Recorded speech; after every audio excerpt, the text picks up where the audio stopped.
오늘은 관계의 부자가 되세요라는 제목으로 하나님 말씀을 쉐어하고 싶습니다. 본문은 고린도후서 8장 9절, 우리 함께 같이 읽어볼까요? 여러분은 우리 주 예수 그리스도께서 얼마나 은혜로우신지를 잘 알고 있습니다. 그분은 부여하셨지만 여러분을 위하여 가난하게 되셨습니다.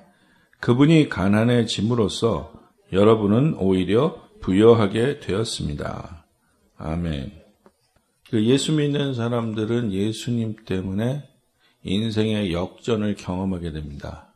그러니까 인생이 역전되는 사람은 반드시 예수 그리스도께 영광 돌려야 합니다. 가난했다가 부자가 되면 그것은 예수님께서 가난해지셨기 때문에 내게 부여가 왔다고 믿고 시인하고 주님께 영광 돌려야 돼요.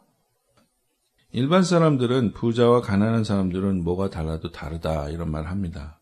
차이가 있다는 말입니다. 가난하다고 하는 말은요, 굉장히 주관적인 얘기입니다. 객관성이 떨어지는 얘기예요. 그래서 어떤 사람은 남들보다도 훨씬 더 많은 재산을 갖고 있고 정말 남들이 부러워할 정도의 부여를 누리고 있지만 자기는 항상 부족하다고, 가난하다고, 더 채워야겠다고 그런 사람들이 많습니다. 그런데 오늘은 제가 그리스도인의 부여함에 대해서 조금 우리가 생각해 봐야 되겠다는 생각이 있습니다. 우리는 어디에서 부여해야 하는가, 그리고 지금 어디에 부여하고 있는가를 우리가 알아야 합니다. 그리스도인이라면 적어도 사랑에는 부자가 되어야 합니다. 할렐루야. 그리스도인이라고 하면 적어도 사랑에는 부여해야 합니다. 왜냐하면 하나님은 사랑이시기 때문입니다. 예수 그리스도는 사랑의 표본으로 사랑의 완성으로 오신 분이시기 때문입니다. 맥스 루카도라는 사람이 쓴 상한 갈대를 꺾지 아니하시는 하나님이라는 책에 보면 천국의 미술 전시관에 대해서 말씀하고 있습니다. 절망적인 사람들의 이야기가 성경에 기록되어 있는 이유에 대해서 말하고 있죠. 특히 복음서에는 왜 그렇게 많은 사람들이 아프고 올무에 빠져 있고 소외를 당하고 거부당하고 스스로 혹은 사람들이 왕따를 시키고 왜 이렇게 죄를 많이 지었고 이런 사람들이 나타나 있는 것일까? 왜 이 사람들은 그렇게 의지할 데가 없고 그들의 입술에서는 절규를 닮은 필사적인 기도가 나오고 그들의 손에는 끊어진 로프가 있을까?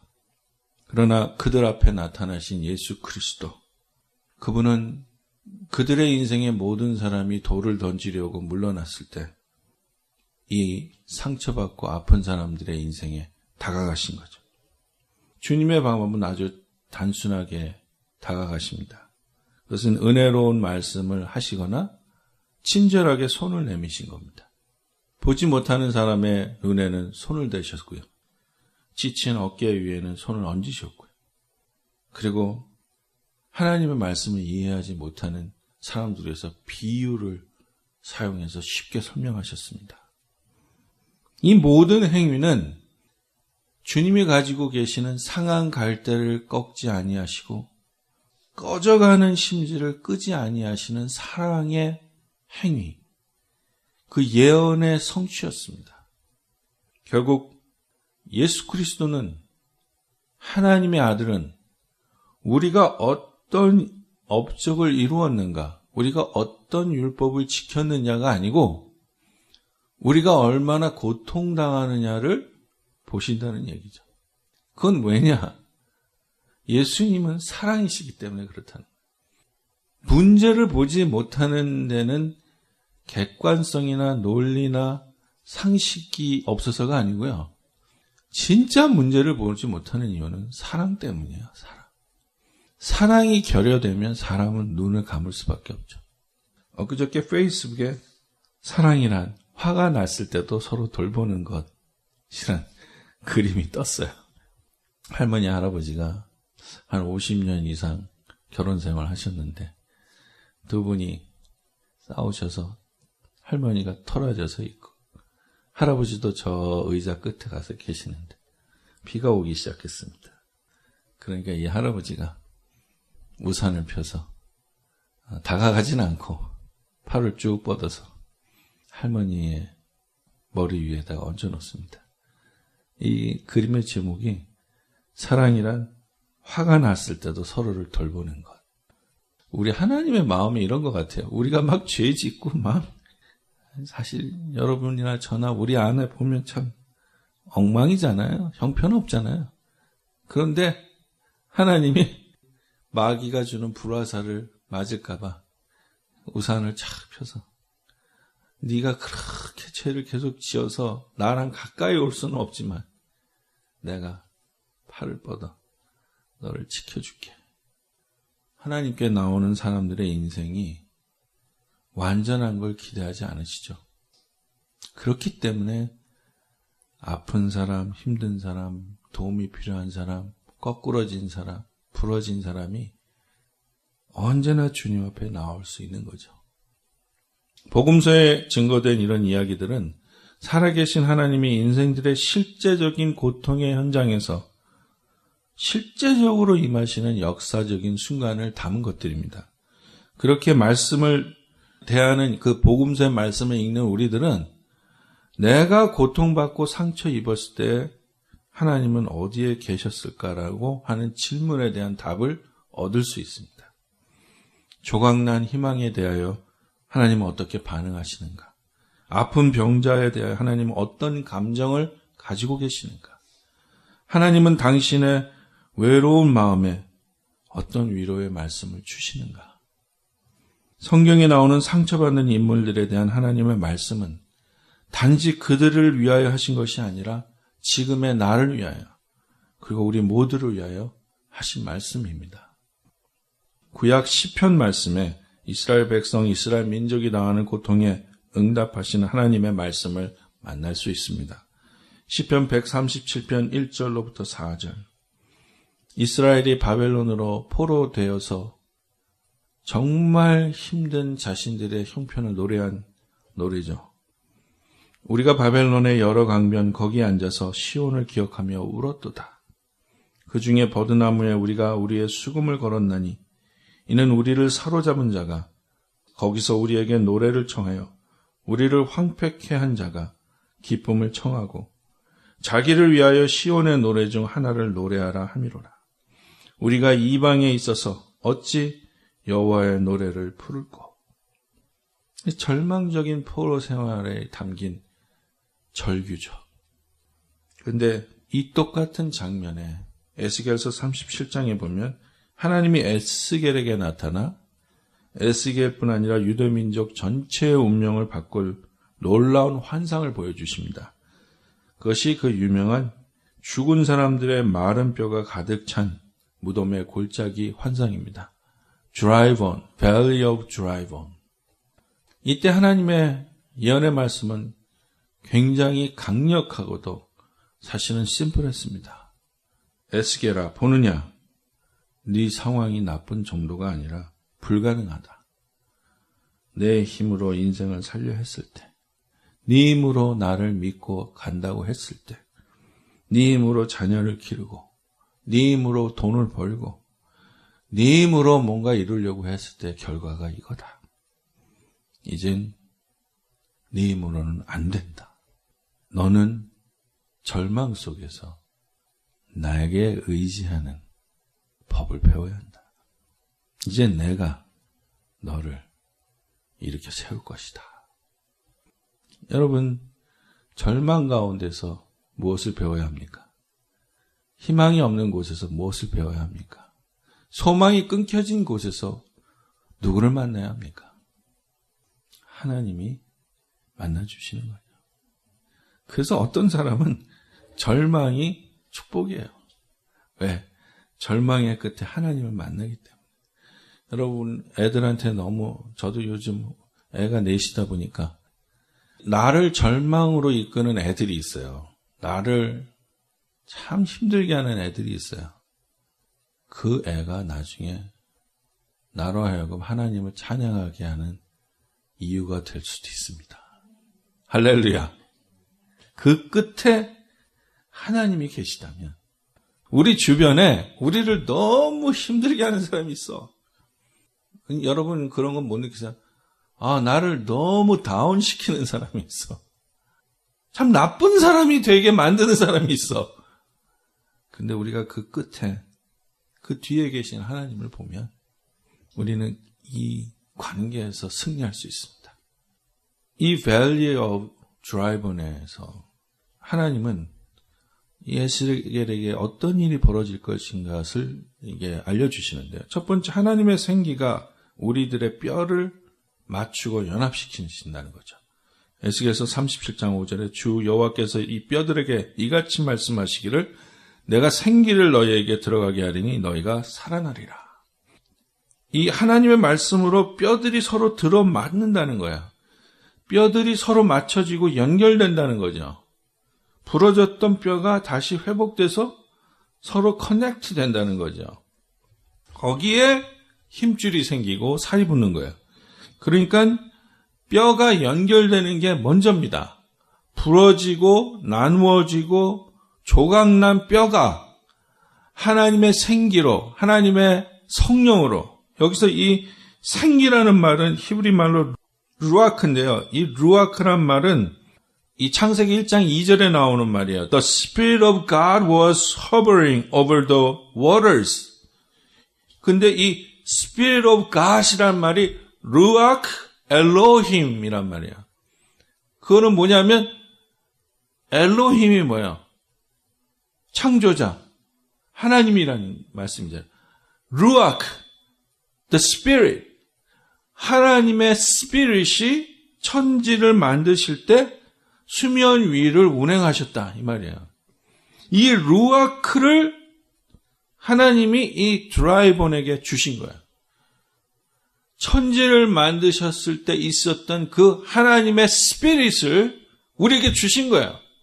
그러니까 모든 관계가 부러지고 조각나고 산산과 흩어졌을 때 난 더 이상 너랑은 not in my life.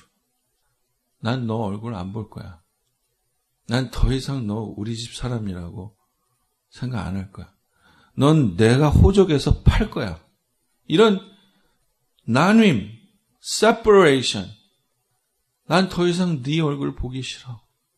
이렇게 된 관계에서 하나님의 성령이 루아크 엘로힘이 우리에게 오시면 그 조각나고 나누어지고 부서진 관계가 다시 연결된다. 그래서 사랑하는 관계라는 건요, 하나님의 성령이 충만한 관계예요. 하나님의 성령이 운행하셔야 우리는 비로소 될 수 있고 서로가 이해될 수 있는 사랑을 가질 수 있는 존재예요. 그래서 성령이 충만한 관계는 사랑하는 관계고, 이 사랑하는 관계에서 비로소 하나님의 생명이 충만한 관계예요. 이 제네시스 6장 17절에 보면 똑같은 루아크를 뭐라고 번역했냐면 breath of life. 생명의 생기, 우리나라 말로 하면 생기를 줬다는 거예요. 생기, 기운을 줬다는 거예요. 숨을 쉬셨다는 거예요. 그래서 사랑하는 관계는 성령이 충만한 관계고, 성령이 충만한 관계는 이 생명력이 있는 관계예요. 생기가 있는 관계예요. 그 사랑하는 관계에는 생명력이 충만해요. 교회는 죄가 없는 사람이 오는 게 아니에요.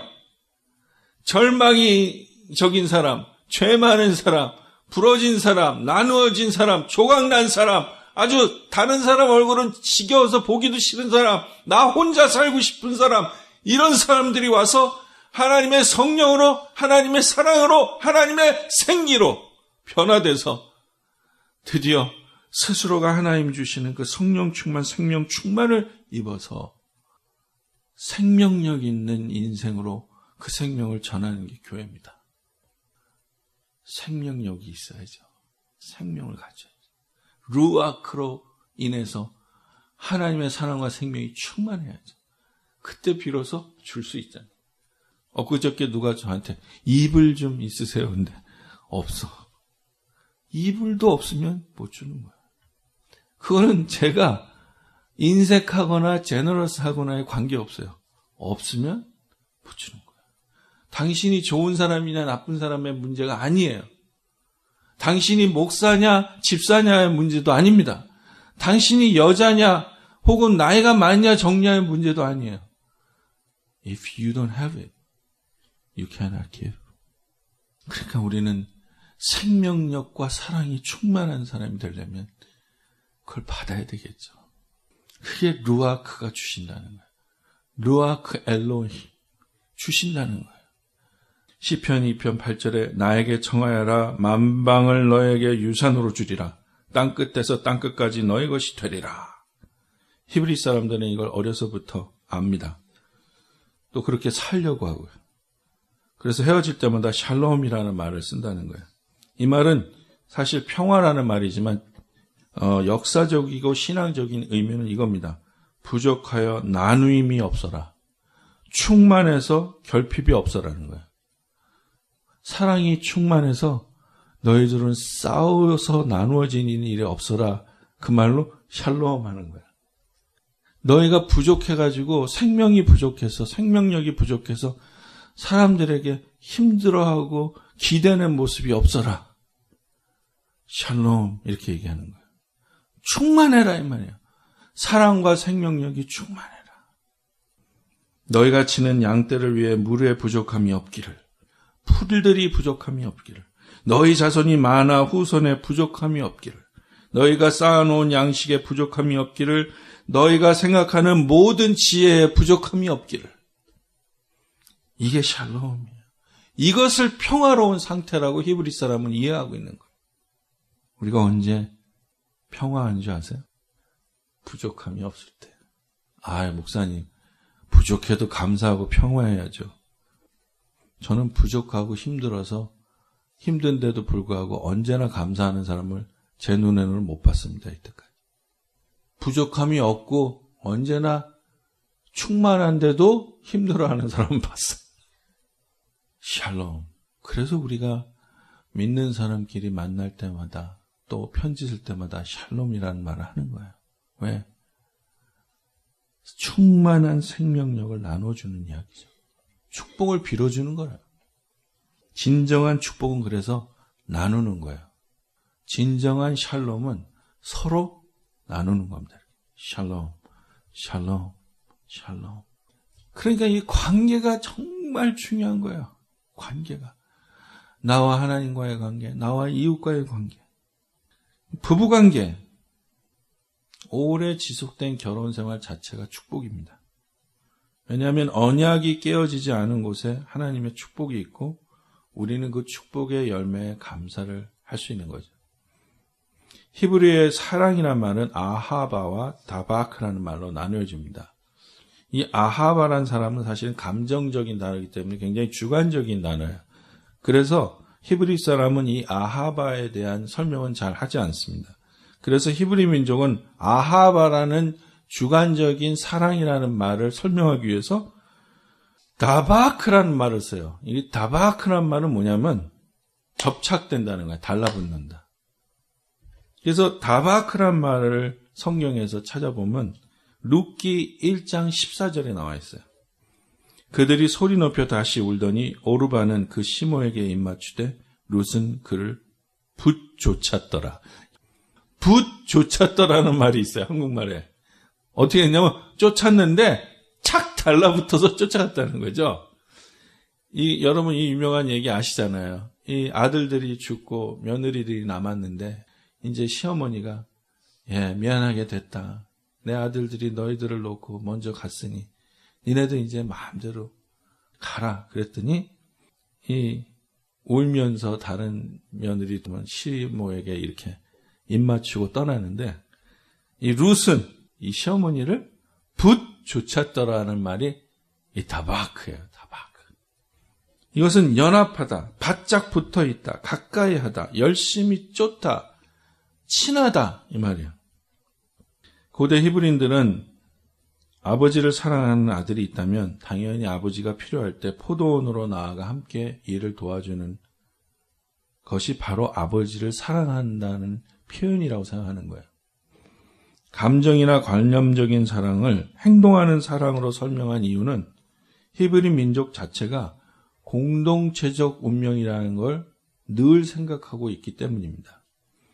우리 민족은 망해도 나는 잘 살 수 있다는 생각이 없어요. 히브리 사람들. 민족이 망하면 나도 망한다고 생각해요. 우리 가족이 망하면 우리 민족도 망한다고 생각해요. 옆집이 망하면 우리 집도 망할 가능성이 있다고 생각하는 거예요. 저 사람이 잘못되면 나도 잘못된다고 생각해요. 저 사람이 잘 돼야 나도 잘 된다고 생각해요. 공동체적 운명이라는 게 굉장히 깊어요. 이 히브리 사람들은. 집 살 때도 알려주고 유대인들이 나서서 해주는 거예요. 왜? 유대인은 같은 운명이라는 거예요. 너는 내 운명. 이거 아시죠? 공동체적 운명을 느끼고 있는 거죠. 그래서 이걸 창세기 2장 24절에 적용하면 이렇습니다. 남자가 부모를 떠나 그 아내와 연합하여. 이것은 개체가 가족 공동체와 연합해야 한다는 고대 히브리 사상에서 나왔습니다. 그러므로 아버지와 어머니를 떠나야 한다는 게 아니고 그 마음을, 그 감정을, 그 삶의 중심을, 그 사랑의 관계를 아내화해야 된다는 거예요. 즉 부모님을 사랑하고 살았던 그 사랑의 중심이 아내에게로 옮겨간다는 거죠. 계속 한 집에 부모님을 모시고 살았어야 하는 이 고대 생활의 속에서도 그 마음의 중심이 아내에 가야 된다는 거죠. 이것은 부모님의 입장에서는 굉장히 좀 힘들 수 있어요. 그러나 아내와 함께 공동체로서 연합을 하는 이 의미는 아내와 연합이 돼서 넥스트 제너레이션을 만드는데 더 강한 중점을 두는 거예요. 그래서 항상 히브리인들의 관점은 지금이 아니라 미래입니다. 미래. 그런 의미에서 요한복음 15장 14절 예수님의 말씀을 기억해 보세요. 너희가 나의 명대로 행하면 곧 나의 친구라. 이 말씀은 사랑의 개념에서 하신 말씀이야. 내가 하나님을 사랑하면, 내가 나의 명대로 행하면 나의 친구다 이 말이면 나랑 달라붙었다 이 말이에요. 네가 나를 붙잡는 사람이라면, 네가 나를 다바크한다면 너는 내 명대로 행할 거다 이 말이에요. 내 명대로 행하는 사람이 나랑 달라붙은 사람이다 이 말이에요. 이것은 이렇게 얘기하잖아요. 또 예수님. 나를 사랑하는 자는 부모와 형제와 자식을 버리고 미워하고 뭐 이런 말씀하시잖아요. 그것은 내 가족을 미워하고 진짜로 버리라는 말씀보다는 가족에게서 떠나 주님의 공동체에 속하라는 그 마음의 중심이 예수 그리스도의 중심으로 옮겨가라는 뜻이에요. 여러분, 예수 그리스도 없이 하나님이 주시는 루아크 없이 누구를 사랑하는 건요, 굉장히 위험한 거예요. 하나님이 주시는 생명력과 하나님이 주시는 사랑으로 충만한 데서 오는 그 사랑 없이 내 인간적인 사랑으로 누구를 사랑하는 건요, 잘못하면 그 사람을 버릴 수 있어요. 그게 부모 자식 간에도 그래요.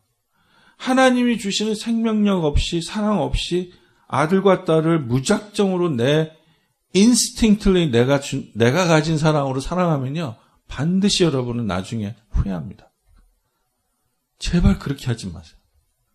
하나님이 주시는 루아크가 우리를 감동하셨을 때 우린 비로소 바른 사랑을 할 수 있는 거예요. 왜? 성령 충만한 사람은 사랑으로 뜨거울 수밖에 없거든요. 이건 나눠줘야 되거든요. 여러분, 하나님이 주신 사랑을 한번 경험해 본 사람은 알 거예요. 하나님이 사랑으로 내게 오실 때는요, 이거 가만히 못 놔두게 돼 있어요. 이거 나눌 수밖에 없게 돼 있어요. 막 전할 수밖에 없게 돼 있어요. 이거 표현할 수밖에 없어요. 그게 내가 가진 사랑하고 다른 거예요. 내가 가진 사랑은 내가 원하는 사람한테 부어줘. 내가 그냥 찍은 내 둘째 아들한테만 부어주는 거예요. 내가 좋아하는 사람한테만 부어주는 거예요. 근데 그건 굉장히 위험해요. 왜? 어느 날은 내 여자가 아닌 다른 여자한테 부어줄 수 있거든요. 그래서 하나님의 사랑은 하나님과의 언약의 관계에서 오는 거예요. 이 관계가 스트롱해야, 하나님과의 관계가 스트롱해야 우리가 다른 사람과의 관계에 부재가 될 수 있는 거예요. 여러분, 예수 그리스도가 희생당하셔서 우리가 죄사함 받고 용서받은 거 믿으십니까? 예수 그리스도가 가난해지셔서 우리가 부여할 수 있다는 거 믿으십니까? 그러면 우리가 헌신하면 누군가가 더 편하다. 우리가 더 피해를 조금 보면 누군가가 더 이득이 남는다는 거, 이거 믿으세요? 제가 요즘 많이 하는 말이지만 나이가 들고 나서 더 느끼는 건 내 몸이 힘든 만큼 누군가 몸이 덜 힘들어져요. 내 가슴이 좀 아픈 걸 참으면 누군가의 마음이 편안해져요. 옛말에 콩 한 쪽이라도 나눠 먹는 사이라는 말이 있습니다. 여러분, 콩 한 쪽을 어떻게 나눕니까? 한쪽은 내가 다 먹어도 부족한데. 근데 그건 어떻게 나누게 될 수 있습니까? 사랑 때문이요. 다른 어떤 말로는 설명이 되지 않습니다. 콩 한 쪽이라도 나눠 먹는 사이는 뭡니까? 희생하리만큼 사랑한다는 얘기예요. 아무리 교회를 오래 다녀도 성경 공부 많이 나가도 새벽기도 나가도 우리에게 중요한 것은 이 하나님이 주시는 이 부요한 언약의 관계를 내 것으로 받아들이고 이 사람들과 그런 관계를 맺느냐 안 맺느냐.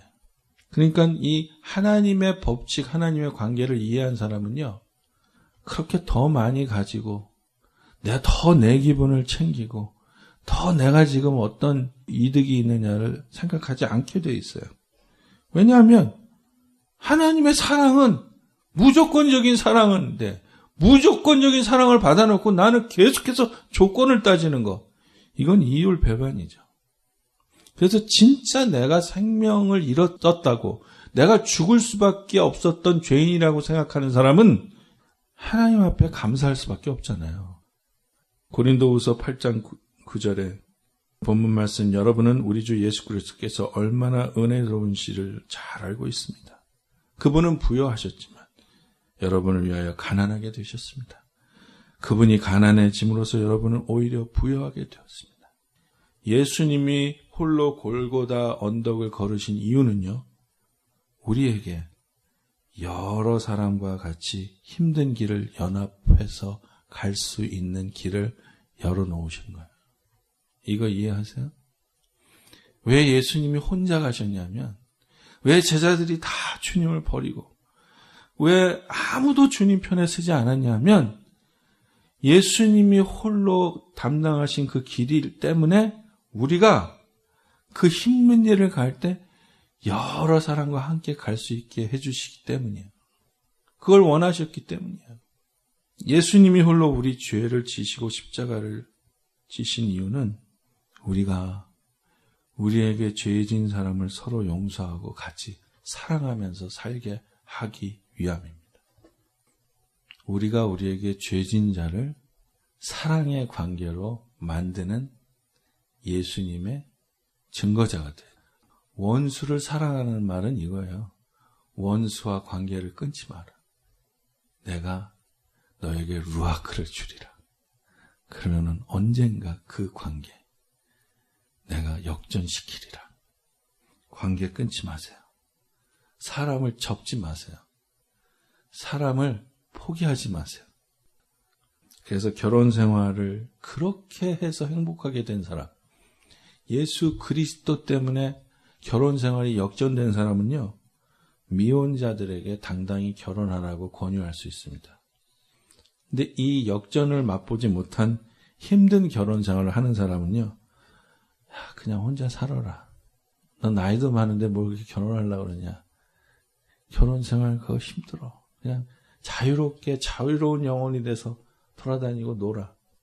이런 자녀들과의 행복한 관계에 있는 사람들은요, 남들에게 아이를 많이 낳으라고 권유하는 거예요. 왜? 예수 그리스도께서 함께 하시는 이 부모와 자녀 관계를, 이 역전을 시킨 관계를 체험한 거예요.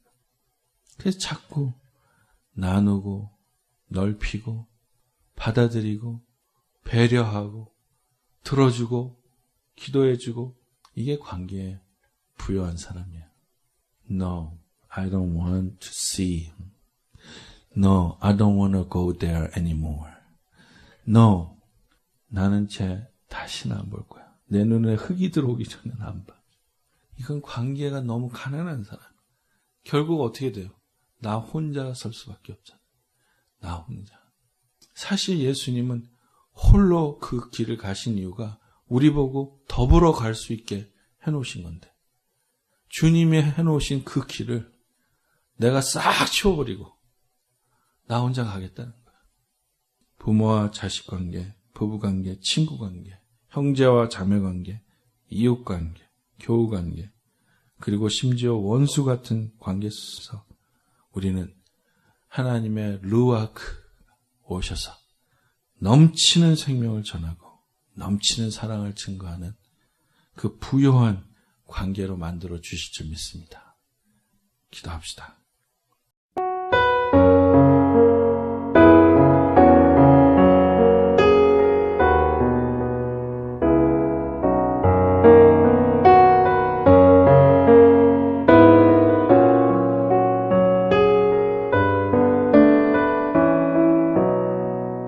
주 예수보다 더 귀한 것은 없네. 이 세상 무기와 바꿀 수 없네. 영죽은 내 대신 돌아가신